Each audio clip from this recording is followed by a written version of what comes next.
Welcome back.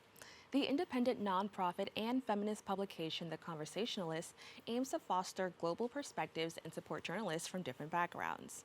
While we learn more about the publication, we understand how the leaders at The Conversationalist stick to their values on the page and in person. Executive Director for The Conversationalist, Elyssa Dole, joins me to discuss. Elyssa, thank you so much for joining me. Thank you for having me. Now, can you tell me a little bit more about the publication, The Conversationalist? Sure. We are a nonprofit, independent journalism publication that is dedicated to telling the stories of how people and communities are affected by policy from a global and intersectional feminist point of view. Now, what sparked, the interest or your interest in joining a platform, that centers feminist stories that range from personal and political? So I have a pretty non-traditional and non-linear background. I'm a community builder, a program designer. I'm a former professional ballet dancer. I've been in business consulting. And in my former work before The Conversationalist, I was working at an organization called Nation Swell, where we brought together leaders across sectors to discuss social issues.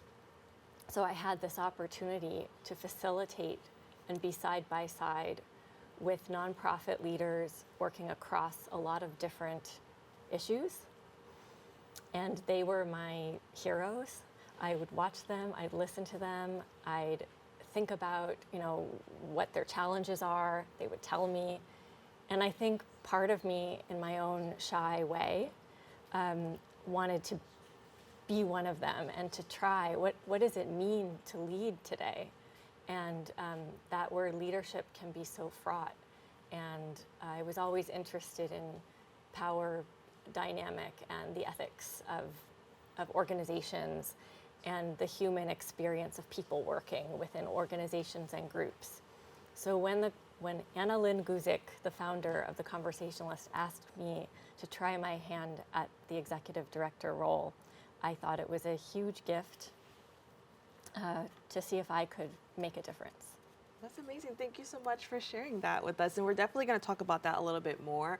I want to know, a core value for The Conversationalist is to give a voice to to marginalized communities across the globe. Now, what does this commitment look like for a publication / journalist outlet? And, how do you ensure that, you kind of stick to that core value? So we believe in independent media and independent media as a means toward building a more informed democracy. We are a nonprofit because we don't want to be pressured or swayed by certain business agendas, certain revenue pressures that other media companies may have. And Anna Lynn Guzik, who founded us in the wake of the 2016 election, we know that there are journalists all over the world who want to be telling the stories in between the stories, not just the headline, but what is the experience of communities today across issues, across identities, and what does that deep dive really look like? And people want to be reading those stories and filling in the gaps in what they're reading in more traditional media. Now, a goal of The Conversationalist is to mirror these values in the workplace as well. Could you just talk about or highlight how marginalized communities traditionally face hostile or uncomfortable work environments, and how your organization kind of works to kind of step away from that? So The Conversationalist has had the benefit of being a young, new organization who is trying to do things differently. And I think about my own experiences as an employee, what I would have wanted to see different. I think about ideas of power, of influence, of transparency. When we talk about the fact that we all have different experiences that we're bringing into the workplace, we want to create systems that where people can really have ownership of the work that they do, and feel like they have a voice and can shape the outcome. And I think a lot about that in building the Conversationalist. We also do a few really concrete things on a very fundamental level. I was coming into an organization that had a global team because we publish global perspective. So it made sense that our team was around the world. We have colleagues in Japan. We have a colleague in Kenya. So we're working across time zones. We require everyone to work in the same time zone for 4 hours a day. That's quite progressive. Otherwise, you're kind of like, you can work how you'd like. We are fully remote, and that is intentional because we believe that is an equitable place to start, and then think about collaboration and how we come together in creative ways from there. Just a few ways that we think about inclusivity and building toward a future that's different. Now, speaking of inclusivity and kind of just exploring topics regarding to, just racial injustice, gender identity and gender equity, and so much more, how do you, basically what challenges arise when you bring these topics, to the public forum, and how do you kind of ensure that people are having the conversation, but it's still in a safe space, or in an area where these identities are respected? Because as we know, like sometimes when you bring something to the public, kind of a lot of people kind of want to put their voice out there, and sometimes it's not always the most positive, especially for so many marginalized communities. So can you just talk about how your organization kind of, combats that? So I think about the fact that we were born out of a sense of not wanting to contribute to the harm that narrative can cause. This isn't media trying to pick a side. We are trying to tell the human story and also give space to the writer. We are looking to the writer to tell us what they want, our editor helps shape this voice. But it's not about giving someone an assignment to a particular goal. It's about letting what the writer want to say really emerge in the best way possible, and knowing that we're interested in analysis, we're interested in facts. We recently had an article that focused on the Middle East, which is going on right now, and it wasn't about who's right and who's wrong. It was about where is human suffering? How do we put analysis on that? How does this compare to other countries? Not just what's going on in the Middle East, but what's going on in Russia, Ukraine.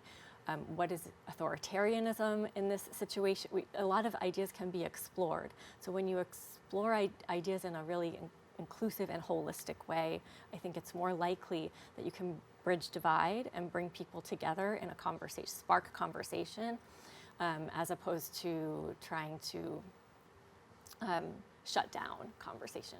Now, I want to learn a little bit more about your background. Can you just talk about what your experience is like navigating bias as a woman with an executive title?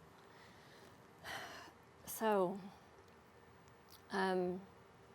I really come at this from a very different place than the norm, but I'm very passionate and interested in building spaces where people can grow, thrive, and have ownership.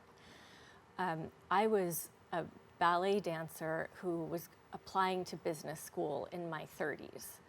I had no background in business at the time, but I desperately wanted that education and that opportunity.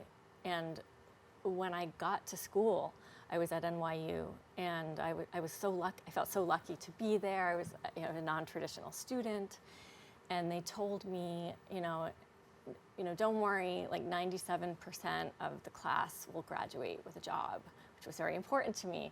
Well, it ended up that I was one of those 3%. I realized that my background as a ballet dancer, which I was very proud of, something I had done for most of my life, it wasn't always landing well in my interviews in corporate America. I was coming from a profession that was very feminized, that we use our body. To me, I had met some of the most exciting, extraordinary, and intelligent people through that world. And here I realized it was all being reduced to something that that wasn't how I saw the field. So I think about my experience trying to break in to a new field, and then thinking about, well, if it was so hard for me, how hard is it for other people with all the privilege that I had?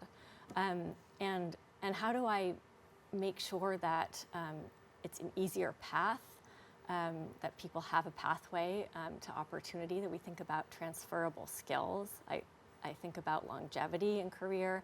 People don't have linear careers anymore. Right. People want to try new things, reinvent themselves, access opportunity for themselves, for their family. And we want to enable this, not prevent it. Now, could you quickly just let everybody know how they can join the conversation in the community that is a conversationalist? And I think that it's amazing that you're here talking with us and people can kind of see your experience and you kind of understand what's happening. So how can people actually join this community? Sure. Well, come visit us online. Go to conversationalist.org, sign up for our newsletter, sign up, follow us on social media. We host events. We'll be hosting conversation, and we would love to see people there with us. We're growing, we're building, and yeah, we are looking for more audience. Well, I want to thank you so much for joining us and kind of sharing a little bit about your experience in this amazing publication. So thank you so much. Thank you so much.